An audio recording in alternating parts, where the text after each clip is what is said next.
Crispy cheesy corn પાલક sandwich જો આ રીતે એકવાર ઘરે બનાવશો તો કાફેમાં ચોક્કસથી ઓર્ડર આપવાનું બંધ કરી દેશો.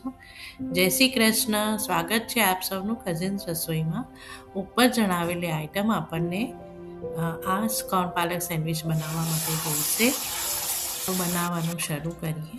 સૌ પ્રથમ પાલકને સરસ ચોખ્ખા પાણીએ ધોઈ નાખીશું અને એક તપેલીમાં પાણીને ઉકળવા મૂકીશું અને આ પાલકને એમાં ચઢાવવા માટે મૂકી દઈશું.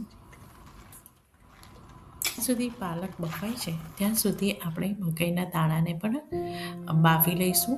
મેં ફ્રોઝન દાણા લીધા છે, તમે નોર્મલ મકાઈના દાણા પણ બાફી શકો છો.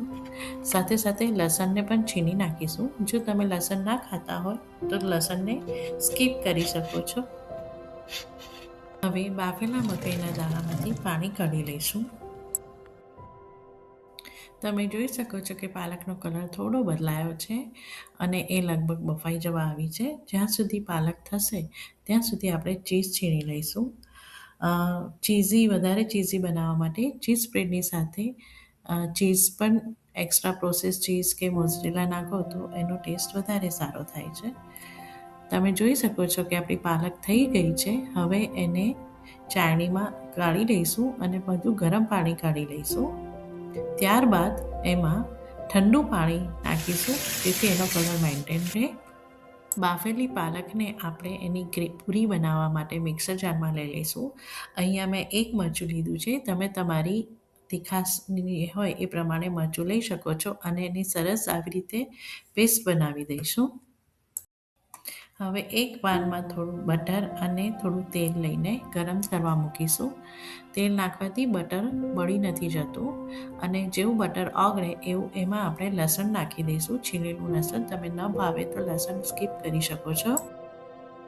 લસણ થોડું ચડી જાય એટલે આપણે એમાં જે પાલકની પ્યુરીની પેસ્ટ બનાવી હતી એ નાખીશું અને એને હલાવીને થોડું પાણી બાળી દઈશું. તમે જોઈ શકો છો કે એનું પાણી લગભગ બળી ગયું છે. હવે એમાં આપણે પેલા બાફેલા મકાઈના દાણા નાખી દઈશું અને એને હલાવીશું. સરસ મિક્સ કરીને એમાં આપણે થોડું ધાણા જીરું અને જો તમને તીખાશ જોઈતું હોય તો મરી પાવડર નાખીશું. મેં થોડી ખાંડ નાખી છે કારણ કે અમને ભાવે છે અને અહીંયા મીઠાનું આપણે ખાસ ધ્યાન રાખીશું કારણ કે આપણે ચીઝ યુઝ કરવાના છે અને ચીઝ સારા એવા પ્રમાણમાં ખારું હોય પ્લસ પાલકમાં પણ થોડું મીઠાનું પ્રમાણ હોય છે એટલે મીઠું સાચવીને નાખવાનું. મિશ્રણ તૈયાર છે. ગેસ બંધ કરી દઈશું. હવે બ્રેડની સ્લાઇસ ઉપર આપણે ચીઝ સ્પ્રેડ લગાડીશું.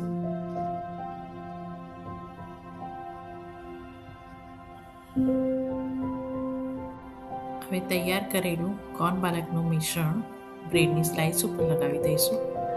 મેં એકમાં છીણેલું ચીઝ નાખ્યું છે અને એક મેં ઓછા ચીઝવાળી બનાવી છે.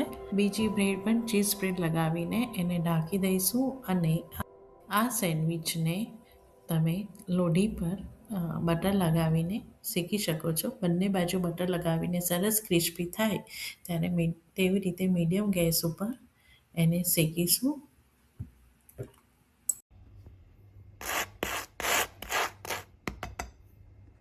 ક્રિસ્પી ચીઝી સૌને ભાવે એવી કોર્ન પાલક સેન્ડવિચ તૈયાર છે.